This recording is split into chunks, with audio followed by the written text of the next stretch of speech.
everyone, welcome back to another episode, actually episode 2 of Keeping Up with FSL. My name is Tashwani, your host, and for you guys at home who are curious to know what exactly is FSL, FSL is the premier women gamer circuit here for Southeast Asia as well as Asia. And Keeping Up with FSL is actually a monthly series where we will update you with the latest scenes and happenings for the VCT Game Changers Asia Pacific series. Open 1 just ended and we received an overwhelming amount of signups. In fact, a total of 59 teams joined the Open 1 group stages. Group D was known as the Group of Death. 4 teams from the top 8 teams of 2021 were drawn into the same group and only 2 made it out. After an intense 2-day group stage series, only 8 teams made it out of the scuffle. JJLFC. Do you guys know that team? If you guys don't know, it actually stands for JJ Lin Fan Club. And the JJ Lin Fan Club was picked up by Team SMG during the playoffs. Isn't that one cool way to actually be noticed by your favorite idol? Just kidding. Anyways, if you guys want to know more about them, you guys should definitely go back to watch their matches because all of their matches have been amazing to watch. And they actually went against TC Arise, but in a surprising series of events, they actually won against Team SMG and they completely knocked out SMG from the tournament and proved that they are the one deserving of the playoff spot. The final day though was absolutely intense and long. X10 Crit actually played 2 overtime matches against TC Arise in the lower bracket finals.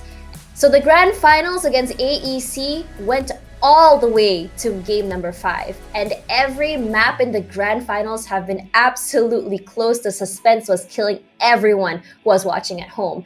And what's even crazy was how tired X10 Crit must have been because they were playing from 12 in the afternoon all the way till 8 p.m. at night.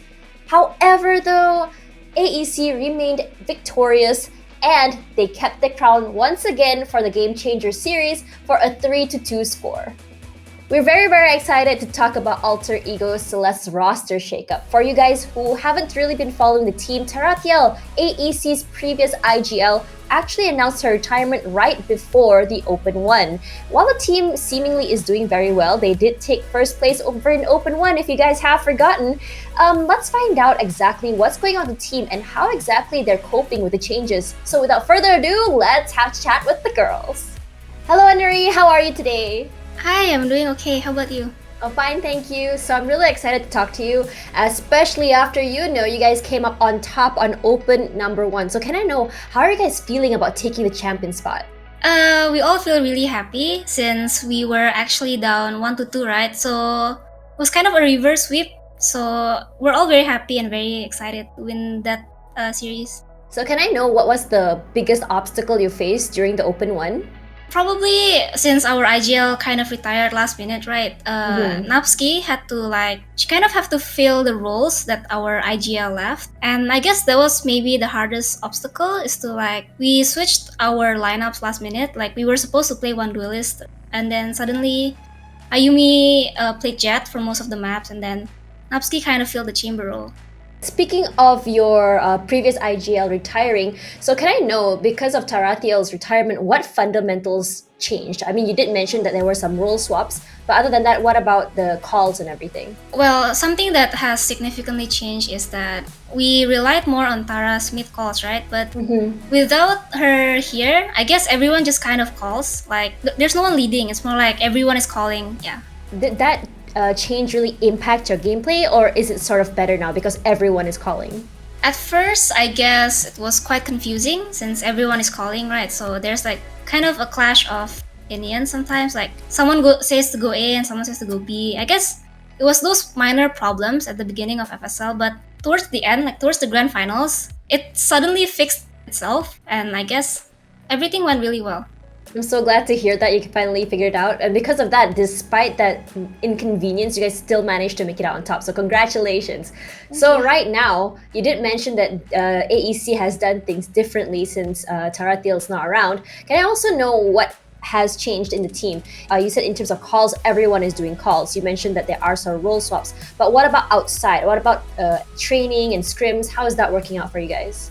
We've only practiced with this roster for like a week. I guess we added more scrims every day. Like instead of doing 2 maps, sometimes we go 3 maps and then we go custom game together, since it's like we had little to no practice time together, right, with the new roster. So we just kind of we practiced more. But as of right now, we're all on break, so I don't know for the future how we're gonna. Okay, so in terms of chemistry-wise, since you guys do have a new roster slash lineup slash strat, how is it actually impacting you guys? How long did it take you guys to actually gel together? Didn't took that long, since well, everyone kind of was friends with Napski. It was so natural to play with her, especially since she was a former CSGO pro, right? She had lots of experience and she's just a very good player, so the chemistry just kind of, well, we just bonded naturally, yeah. So what made you guys choose her? Well, this is a funny story actually. She joined Celeste not as a 6 or anything, she was actually our manager, right? But Tara suddenly got COVID. She actually planned to retire later onwards, not like on FSL Open first. She said she wanted to retire after the Worlds, right? But suddenly she got COVID and she couldn't make it to the scrim. And then our manager was kind of forced into playing since there's no one else. So how does she feel about it? Does she still feel forced, or is she very happy to play? Well, I hope she's happy. I think she talked about like there being a lot of pressure since she hasn't played in a long time. So I guess she was quite nervous, but I hope she enjoys playing in Celeste because I am really happy to have her as my teammate. Did you guys expect that X10 Crit to put up such a fight in the finals? For me, yeah, because I have them at my friend list, right? And I see them practicing every day for so long. Like, I think they practice around 3 hours a day. I'm not really sure. Then I see them in their like Instagram story. They have boot camps and coaches. And I was like, oh my God, they're really prepared. I'm like so scared going against them. So yeah, I kind of expected it to be a very tough grand finals. But well, I'm very confident in my team also.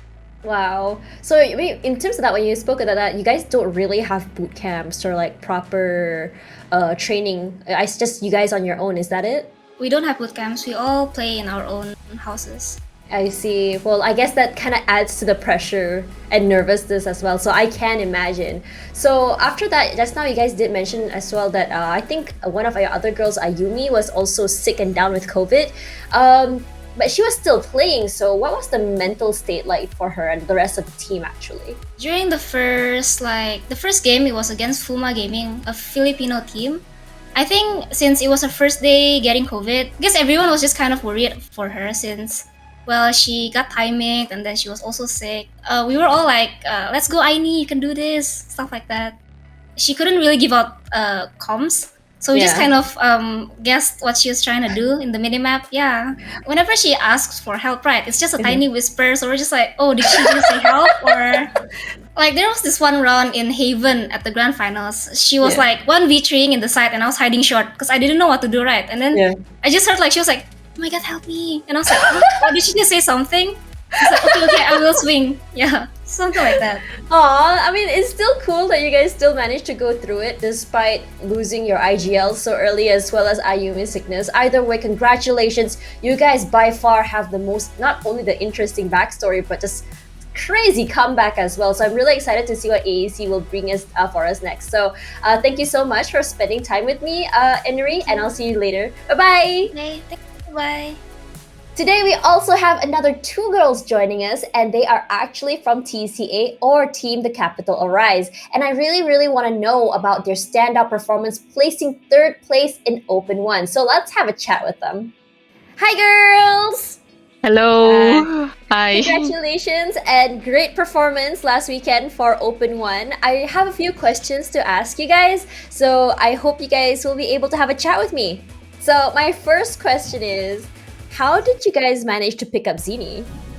That time, Zini doesn't have a team, so she's a free agent. So Japips introduced her to us, and we tried to play with her in scrims to see if she will fit to us. We like her, especially her mindset and attitude, because I believe that's the most important part of being a pro player. And she also knows how to calm us.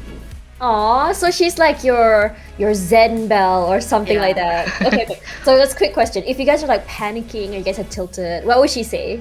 Chill, guys. We got this. We can Apes still win together this. strong. Yeah. Oh, seriously? She says apes together strong. Yeah. Yeah, because we were really in the like pressured because it was like one win away to get a map of X10, and we're like, come on guys, we got this. Yeah, apes together strong. We can retake or like go together. So now let's talk a little bit about your performance in Open One. So what did you guys think of your team's performance? We didn't expect it to actually make it out of group stage because everyone, it was a stacked group, like group Yeah. this, like group of death, and also we encountered a lot of problem along the run because first we don't have a coach and we have to make our plays and strats on our own. Also, we cannot practice effectively or like scream because someone's always lagging. We had to handle almost everything on our own, and yeah, we're just really happy with the outcome. But let's talk a little bit about your internet problems. Is your internet problems because of the internet in your area, or literally just like because one of you guys is on like maybe hotspot? I think for some of us, it's because of the spot. Because Kelly, she even has two networks. Mhm. She's switching back and forth Oh, with it, no. but still, it's still sometimes lag, and some of us just really have bad internet at the beginning. Like it has a schedule with whenever it wants to be lag or not. Now that you guys know that you guys have internet at a certain time of days, it disconnects and stuff. So during the tournament, did you guys have at any point during you guys were competing, the internet just lags randomly? Once or twice, yeah, Shirazi disconnected or like she had to change her internet from another network or like open the VPN, switch it. How did it feel for the team to make your way out of the group of death? Like you mentioned earlier, you guys weren't even sure if you would make it out of there. So how does it feel suddenly just making it out? Like, were you in shock?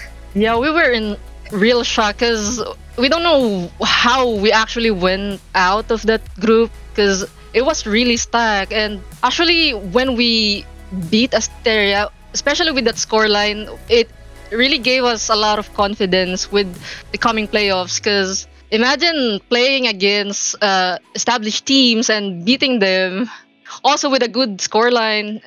It was really really confidence boosting and also making us happy and more comfortable with our play. Before our group stage, we actually encountered some problems because Alexi had to go somewhere and we had to find someone to stand in for her, so we got Callie. And so after that we had to switch the roles because there's one missing duelist or to fill Alexi. So we asked Shirazi, who's our controller, to play duelist for us, and me and Calypso just share the role to fill Shirazi's controller role. I didn't expect that it was that tough to play Viper on Icebox because Aneri just runs and then headshots that I'm dead. I cannot hold the site, guys. Let's just retake. Come on. What was the biggest obstacle, or at least which team gave you the most difficulty going through Group D? It was really Alter Ego Celeste. alter ego. Yeah. There's no doubt. We were kinda nervous at the game with VLT Asteria, but after a while, we just Shirazi Turley just kill them, kill them all, clean the site. Oh, just plan. I hold the flank. It's okay. If you guys could say anything to anyone aspiring to start off playing in competitive, what would you say to them? Don't give up on your goals. Yeah. Oh, not apes together strong. Next, that's next. That's next.